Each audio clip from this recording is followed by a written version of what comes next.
moj dan rođenja. Bilo je vrijeme nevremena. Razuman može lako da shvati.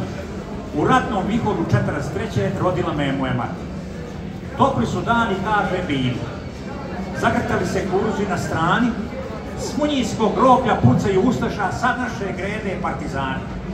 Trudovi, bolni i sve u trenu.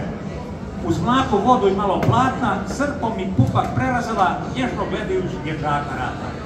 A dan je bio ponedeljak. Ma koji datum, ništa, neznano osta. Ali je pamtila da je rodila prvoga dana Petrovskog posta. Dan je taj poznat još po nečem. Poseban od drugih on se čini.